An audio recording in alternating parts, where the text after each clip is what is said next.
Mm. What up, everybody? YouTube Live. How's it going? Woo! Right now it's way past midnight, almost 1 a.m. in the morning, right here in California time. And the reason why I stayed up this late is because, of course, the new episode of Star Trek Discovery Season 3 had just arrived, and I just finished watching it. I kind of missed the days of the first season. Remember the first season back in 2017? It was the episodes aired like on Thursday evenings. And not midnight. Now Picard and all the other CBS All Access episodes, they all, including Twilight Zone, they all air at midnight. They're just like, oh. You're messing with my sleep hour, man. So yeah, I wish it was like back in the evening prime time again, but no. CBS All Access likes to premiere their shows at midnight now, and so here we are, burning the midnight oil, pulling an all-nighter, however phrase you want to put it. So, as always, this review is mainly for those of you, my fellow Star Trek Discovery fans, who have also watched this latest episode, because there will be spoilers. Heads up, this video review is spoiler filled, full of spoilers. Okay. Today's episode is titled. Doesn't have the title yet. I believe it's Far From Home, but then again, I may be thinking about that Spider-Man movie, Far From Home. But it's episode 2, and last week we got to see Michael Burnham landed first, and now we get to see the ship, the crew, landing late. I just want to comment real quick that before the episode aired tonight, of course they have this previously on Star Trek Discovery, right? And all of a sudden the memories just come rushing in like flood, man, through my brain, because it's like, oh my god, I forgot about Leland, I forgot about the spores, I forgot about Pike, and those. I was like, oh my god, how long ago was season 2? And guess what? Season 2 was last year January through April. So it's not this year's January, not this, past January 2020. No, it's January 2019. So it's been more than a year since season 2. So I was like, it's totally understandable that my reaction was like, holy crap, I forgot. I was like, and now I'm starting to remember things like I just had amnesia or something. It's crazy that it took them forever to bring us season 3. But you know what? It's okay, because this is a remedy for this quarantine pandemic times. The ship, Star Trek Discovery, the beginning scenes of this episode tonight, they were taking a nosedive, man. There's like nosediving through the atmosphere, and excuse me, I don't know why I burped there. I haven't eaten dinner since like 5 hours ago. But man, it's insane that as a fan of Star Trek in general, it always baffles me, like whenever the ship is under attack, or there's a battle scenes with and there's the ship seems like going rotating or whatever, maneuvering its way. It seems like the insides of the bridge, the people on the bridge, they're just like, of course they get thrown across the room, but come on, taking a nosedive, they should be like flying across the room, you know what I'm saying? They got no seatbelts on that thing. They should be like, woo! There's a lot of people dead in this episode, obviously, because of the crash. But it's like, it's no big deal, it's like, oh, they're just a lower deck crew. That always cracks me up. So that scene just like, it's just typical Star Trek, man. You got to suspend your disbelief, and it's like, okay, as long as the main key characters survive, that's fine. um, and is it just me, or did Tilly's hair got bigger? My goodness, did you see that in tonight's episode? Tilly's hair grew bigger, and that's not something bad. It's a compliment, actually. I mean, her red hair just like it looked like it just shines. It looks like it shines brighter than ever before. It's like red all over my eyes. Like, wow, it was very hypnotic. I loved it. But before I get to Saru and Tilly and Giorgio in that Western bar scenario, let's talk a bit about Jet Reno and Stamets. This is a very, very interesting pairing, okay? Jet Reno, of course, is played by comedian slash actress Tick Notaro, and Stamets, of course, played by Anthony. I keep forgetting his name. Anthony Rapp. Anthony Rapp, that awesome young man who unfortunately revealed that thing about Kevin Spacey, of course. But he brought down Kevin Spacey, which is deservingly so.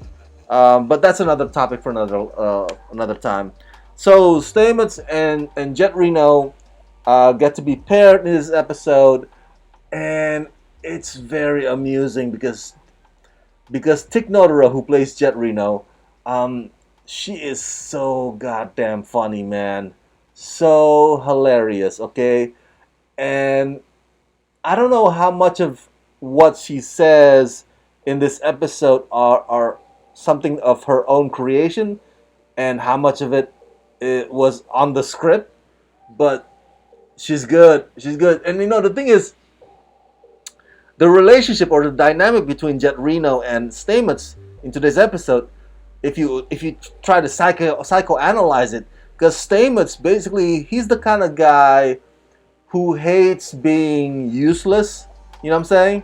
He's like, even though I'm in pain, I just got out of a coma, I gotta do something. You know that kind of person in your life, right? You've met friends who are like that. You know of somebody who is like that. It's like, I can't be useless. I gotta. and Stamets, of course, on top of that, has his very hard shell personality, very stubborn, and so you pair that up with a cynical, humorous, kind of a person like Jet Reno. But here's the thing, though. Jet tells Stamets in this, like, hey, I got my backache. I can't help you physically, but I'll give you moral support. And turns out the moral support is the thing that Stamets actually needs at that moment, because Jet actually gets Stamets. We might be, as an audience, we might be trying to psychoanalyze Stamets, but Jet actually already is there. Jet says something along the lines like, hey, you might be feeling like you're useless, or you have to prove something to yourself or whatever, but it's not a weakness. Jet Reno says it's not a weakness, okay? If you can't do this one task, then that's okay. You don't have to feel like you have to do it. So in a way, Jet Reno today functions as an unlikely psychiatrist to Stamets, an unlikely shrink, but maybe not the one that Stamets needs, but the one that Stamets deserves. It's just awesome. I love their little adventure in today's episode. I think I would love to see more of Stamets Jet Reno pairing in the future, in the subsequent episodes. But yeah, just want to comment on that real quick. All right, let's get to the Western bar. I love this. So basically, I call it the Western bar because it looks like Western. It looks like a Western scene. It looks like something like a sci-fi, futuristic Deadwood sort of thing. So Saru and Tilly walk into a bar. It's not the start of a joke. And they meet the inhabitants of this strange planet. They don't know where they are. They don't know when they are. So they try to, um, reason, negotiate, maybe barter, with the guys, the locals, if you will. And Saru mentioned to Tilly prior to coming into the bar. He says to Tilly, "I'm bringing you along because you make good first impression." And he's right, because beforehand there's a scene of Saru and Philippa Georgia, having disagreements, and it's a fantastic scene, by the way, because Philippa Georgia, as you know, she's a woman of action. She's like, what is this negotiating? What is this, treaty? Or what is this, like, talking to people or reaching across the line? Let's just kick some ass already. We get them first before they get to us. Something like that. That's kind of her philosophy. And Saru, no, we got protocols. We got to do this. And so they kind of butt heads a little bit in that scene on the ship. But here's the thing. I think, as a fan of Philippa Giorgio, I think she's an awesome character, and Michelle Yeoh plays her so badassly, if that's even a word. But the way I see it is that Philippa Giorgio is the kind of person that strength recognizes strength. You know what I'm saying? Respect recognizes respect. So when Saru stands his ground, because Philippa Giorgio is like Philippa Giorgio was being very confrontational. She's like, "No, Saru, this is what we need to do," and she's even like stepping up to his face, and Saru's like, "No, we're gonna do this, okay?" And then you could tell there's a smirk on her face. It's like, all right, we'll do it your way. Even in the aftermath of the Western bar, or I'm getting ahead of myself here a little bit, but Philippa Giorgio also has a confrontation again with Saru. That's like, "No, don't go too far. Don't cross the line." Saru says to Philippa. Philippa's like, "No, we gotta kill him." And so there's that moment happening again, like it did on the ship. But strength recognizes strength, respect recognizes respect, and I think Saru, whatever doubt that he may have had before, as an interim captain in the previous season, coming into leadership, it's gone. That doubt is gone. It's like, "Hey, I'm in charge, and I'm going to listen to everybody's input, but at the end of the day, I make the decisions." And so when Philippa kind of stands up to that and recognizes that, she's like, "Yeah, all right, all right, you're in charge, Saru." And you can contrast that with the way Philippa responds. I mean, the way Philippa responds to Tilly on the ship. Remember Tilly in this episode? She starts out really like nervous. She's not coming into her own. It's like she can't even like complete a sentence. It's like, and then Philippa's like, "Are you gonna make a point anytime soon?" It's like, see that kind of tethering, nervous wreck, not sure of yourself. That kind of personality, not holding your own ground. That's something that Philippa could easily break. You know what I'm saying? So Philippa is like, "Oh, you're a mouse." But when Saru's like with Saru's, it's like keeping her on her toes, sort of deal. And so that's another dynamic that's also fantastic in today's episode. in addition to the dynamic between Stamets and Jet Reno. I gotta remind myself every time I say Jet Reno because I keep thinking Janet Reno, and Janet Reno was Attorney General who passed away back in the Bill Clinton administration. So anyway, I love that. I love that. And Michelle Yeoh, oh, so good in that role. Oh man, the bad guy in today's episode is Zara. He's a local, and yeah, he's like a Western cowboy kind of villain. You know, it's like, oh, we're gonna pillage your ship. You're gonna take us to your ship. We're gonna rob you blind, whatever it is. And by the way, he's played by an actor from the series that I liked years ago called Medium, starring Patricia Arquette. So Zara is played by Jake Weber. So,